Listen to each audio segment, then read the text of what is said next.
Our top story tonight, the whole country is buzzing following Don Imus's comments on his radio show about the Rutgers University women's basketball team. That's some rough girls from Rutgers, man. They got tattoos and some hardcore hoes. That's some nappy-headed hoes there. Imus then apologized for the comments at length on his radio show this morning. 11 seconds. I'm sorry I did that. I'm embarrassed that I did that. I did a bad thing, but I'm a good person. And then this afternoon, Imus appeared on the Reverend Al Sharpton's radio program to explain himself and made some more comments that some people say could be just as bad as the original one. It's like the old country song, God may forgive you, but I won't. Jesus may love you, but I don't. So I can't get any place with you people, but I can get someplace with Jesus. Who is you people, Mr. Imus? You and this woman I'm talking to. And just a short time ago, CBS Radio announced that Imus has in fact been suspended from his radio show for 2 weeks. Also, NBC News suspended their television simulcast of Imus's program. President of NBC, Steve Kappas, released the following statement. Quote, beginning Monday, April 16th, MSNBC will suspend simulcasting the syndicated Imus in the Morning radio program for 2 weeks. Now, this comes after careful consideration in the days since his racist, abhorrent comments were made.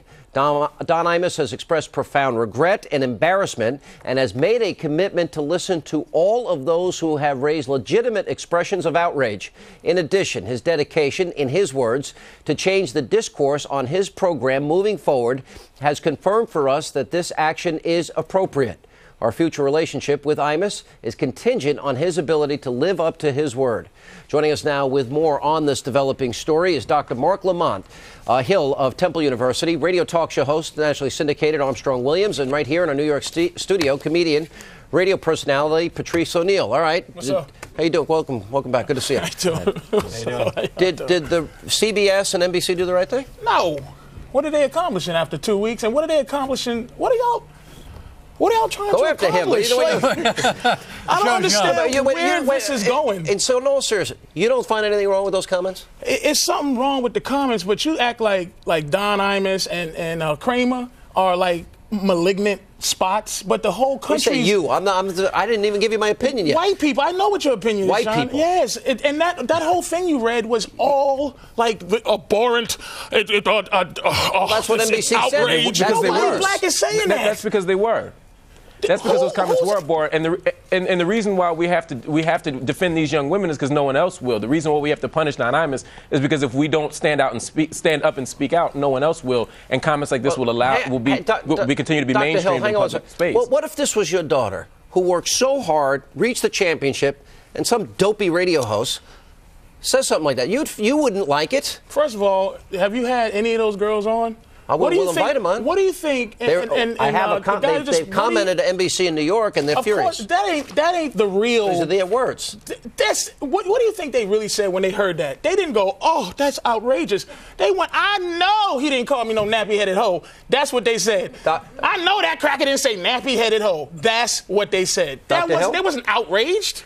Yeah, but we can't base our indignation on those 8 young women. It's quite possible because of the way black women are treated in America that they were used to hearing such things. But it's still inappropriate. We cannot allow our own dignity to be assaulted in that way without a response. And my response doesn't hinge upon those 8 young women who were disrespected. Even if they weren't insulted, I am. Dr. Hill, let me answer this. All right, so he admits it was wrong, outrageous. These are his words, not mine. Over the top. He has apologized. He's promised to make good. He's now been suspended. Should he be? Are you saying you want him fired? Absolutely.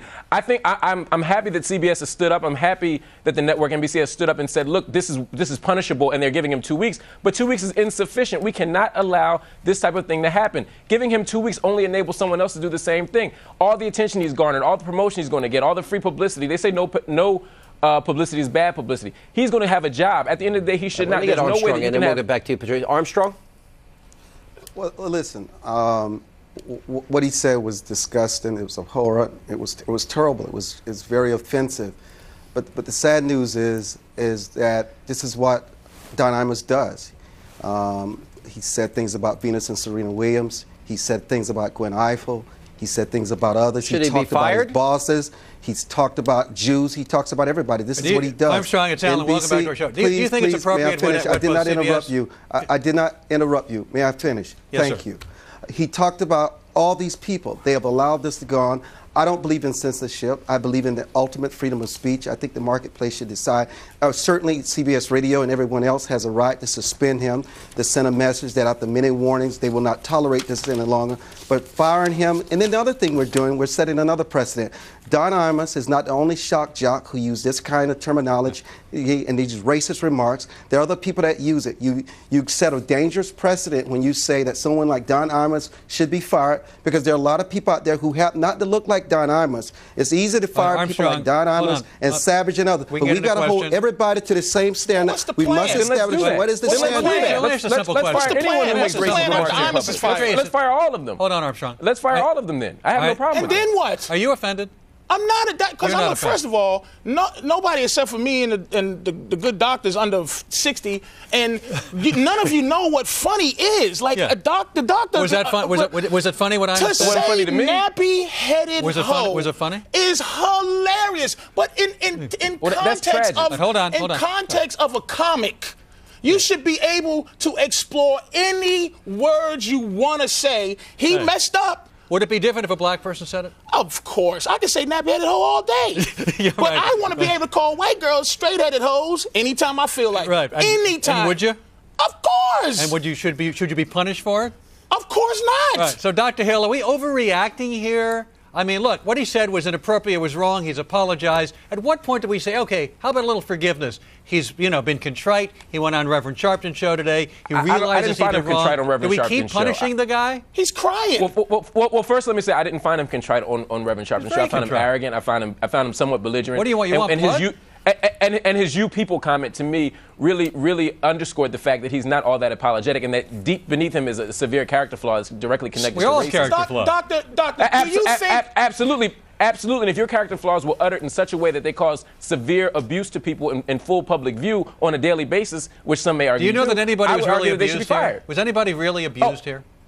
Absolutely. I think that's what we need to look at black women in their particular position in America. When they're referred to as hoes, when they're referred to as the B word on a constant basis, we need to challenge that. Not just when it comes from Don Imus, when it comes from anyone. All right, now, you know what, dude? But listen, if we start challenging that word, right, and we start to try to ban the word nigga and ban the word nappy-headed hoes, right, let me ask you, how? Who's going to suffer in the long run? It ain't going to be white people. You don't say nappy-headed hoe on a regular basis in the street. I might. I say hoe, maybe not nappy. That's something new, something new for me. And hoe is not racial. But with everything going on in the world, why are we fighting so vigorously to defend the right to call ourselves the N-word or hoes? We got a lot of ground to cover. That's my issue. Not the least of which is their double standard. We're going to delve into that when we get back. We'll pick up this debate.